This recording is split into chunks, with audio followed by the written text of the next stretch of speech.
매드맥스 사가의 퓨리오사가 5월 개봉을 앞두고 있습니다. 하지만 오늘 영상의 주인공은 오토데스크사의 3ds max인데요. 최근 시네마 4D의 환골 탈퇴급 업데이트를 지켜보면서 문득 3ds max의 최근 업데이트 현황이 궁금해졌습니다. 검색을 해보니 2주 전에 3ds max 2025 관련 내용이 오토데스크 미디어 앤 엔터테인먼트 채널에 업로드가 되어 있었습니다. 업데이트된 내용보다 더 놀라운 것은 좋아요 숫자와 댓글들의 반응들이었는데요. 2주 전 업로드된 동영상의 조회수 19,000여 회, 좋아요 개수 300, 싫어요 개수는 900개가 훌쩍 넘습니다. 좋아요 싫어요 비율에서 싫어요가 3배 이상 많은 건데요. 보통 이 정도로 싫어요 비율이 압도적인 영상들은 무리를 일으킨 유튜브 채널의 영상에서나 볼 수 있는 수치인데요. 도대체 3ds max 2025의 업데이트 영상에는 무슨 내용이 담겨져 있는 것일까요? 댓글들의 내용을 한번 살펴보겠습니다. What's new in 3ds max 2025?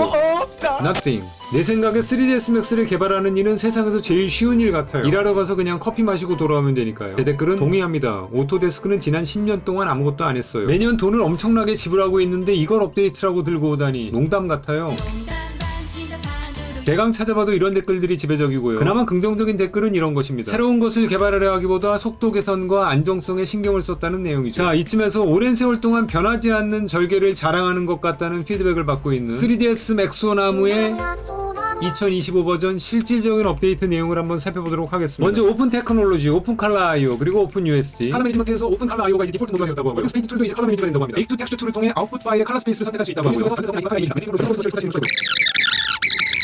네, 전체적으로 살펴봐도 요즘 다른 툴들의 업데이트 내용들에 비해 체감될 만한 업데이트가 눈에 띄지는 않아서 이 바로 전 업데이트 3ds max 2024 버전의 업데이트까지 살펴보았습니다. 참고로 3ds max 2024는 1년 전에 릴리즈 되었는데 오토데스크 미디어 앤 엔터테인먼트 채널은 8개월 전에 신설되었기 때문에 3ds max 공식 채널을 통한 2024 버전 업데이트 영상은 없습니다. 오토데스크 유튜브 채널에도 3ds max 2024 릴리즈 소개 영상은 없고요. 그러니까 3ds max 2024 업데이트는 오토데스크에서 유튜브를 통해서 공식적으로 소개한 적은 없는 것이네요. 오토데스크사의 공식 릴리즈 영상은 아니지만 3ds max 2024 All New Features라는 제목으로 올라온 영상을 통해 업데이트되었던 기능들을 한번 살펴보도록 하겠습니다. 2024 버전의 업데이트는 굉장히 긍정적인 반응을 얻었다고 알고 있는데요. 한번 빠르게 살펴보겠습니다. 먼저 불리언 모디파이어인데요. Use Live Reference 모드를 통해서 굉장히 편리하게 작업을 할 수 있는 것을 확인할 수 있습니다. 단순히 이전 불리언 모디파이어에서 개선된 것을 넘어서 전체적으로 재설계된 수준으로 기능이 막강하게 되었다고 하고요. Array 모디파이어가 적용돼서 굉장히 여러 부분이 겹쳐있는 상태에서도 여전히 불리언이 잘 적용된다고 합니다. 특별히 스플릿 기능이 클로즈드 폴리곤이 아닌 상태에서도 작동된다고 합니다. 게다가 BDB 형태도 지원한다고 하니 이건 정말 막강한 불리언이 분명해 보입니다. BDB를 지원하니까 불리언만으로도 올가닉한 모델링이 가능하겠습니다. 게다가 불린이 적용된 후 토폴로지가 업데이트되기까지 하네요. 이 불린 기능을 활용한 모델링 방식은 정말 간편하면서도 막강해 보입니다. 게다가 속도도 아주 빠르다고 하네요. 또 네스팅 기능까지 지원해준다고 하니 이 불린 기능은 정말 공들인 티가 확 느껴집니다. 불린 모디파이어만으로도 뭔가 모델링 쪽에서는 새로운 워크플로우가 가능할 것처럼 보이는데요. 이 어레이 모디파이어도 상당히 개선되었다고 합니다. 이 옵션 조절하는 것을 한번 살펴보시면 거의 시네마 4D의 모그라프나 블렌더의 지오메트리 노드급의 표현이 아주 간편하게 구현되는 것을 확인할 수 있습니다. 게다가 스플라인 디스트리뷰션을 활용해서 프로젝션 하기 전에 트랜스폼하는 것도 가능하다고 하고요. 프로그레시브 트랜스폼 펑션으로 처음과 끝 오브젝트의 배열을 단순 파라미터의 조절만으로도 아주 다채롭게 표현할 수 있도록 지원해줍니다. 그리고 제가 좀 뒤늦게 발견한 2024 두 번째 업데이트에서는 컨펌 모디파이어가 아주 막강하게 기능뿐만 아니라 속도도 굉장히 빠른 속도로 지원을 해준다고 합니다. 이것은 굉장히 좋아 보이네요. 그리고 새로운 머티리얼 ID 옵션이 추가되었다고 하고요. 게다가 이 머티리얼 ID에서 페이즈 옵션까지 지원을 해줍니다. 스플라인 상태에서 바로 머티리얼 적용이 가능하다고도 하고요. 스플라인이 ID 정보를 포함하고 있다고 합니다. 트라이앵글레이션 알고리즘을 개선해서 전체적으로 폴리 모델링에서 상당한 최적화를 이루어냈다고 합니다. 전체적으로 UI 디자인과 작업 속도가 상당히 개선되었다고 하고요. 서치 필터를 통해서 메뉴로의 접근성을 높였습니다. 머티리얼 에디터는 UI에서 대대적인 변화를 꾀했다고 하고요. 모드 그룹화 기능이 추가되었다고 하네요. 애니메이션에서는 트랜스폼 리스트 컨트롤러가 추가되었다고 합니다. 각각의 레이어별로 별도의 컨트롤러를 추가하고 레이어 웨이팅 값의 조절로 애니메이션을 블렌딩할 수 있게 되었으니 일종의 직관적인 넌리니어 애니메이션 워크플로우를 굉장히 쉽게 활용할 수 있게 되었습니다. 모션 패스 상태에서도 직접 키프레임을 수정할 수 있게 해줬고요. STL 임포트에서 엄청난 퍼포먼스 향상이 이루어졌다고 하는데요. 무려 1000배가 빨라졌다고 합니다. STL 포맷은 너무 전문적인 유저를 위한 기능이라 일반 유저들에게는 거의 체감은 안 되겠지만 마야나 블렌더와 비교할 때 2배에서 3배 이상 빠르게 임포트 된다고 합니다. 렌더 프레임 윈도우에서 주밍하는 속도가 빨라졌다고 하고요. 그 밖에 맥스 스크립트 부분의 업데이트가 이루어졌다고 하고 요즘 모든 툴들이 신경 쓰고 있는 USD 부분에 대한 개선이 2024 버전에서도 이루어졌었습니다. 그리고 기타 등등이 있다고 합니다. 예, 맥스 2024 버전은 2025 버전과 다르게 상당히 많은 부분에서 개선이 이루어진 것 같고요. 맥스에서 일하는 것이 그렇게 쉬워 보이지는 않을 정도로 굉장히 많은 부분이 최적화되고 또 블린이나 컨펌 모디파이어 같은 막강한 기능들이 추가된 아주 놀랄 정도의 업데이트라고 생각이 되고요.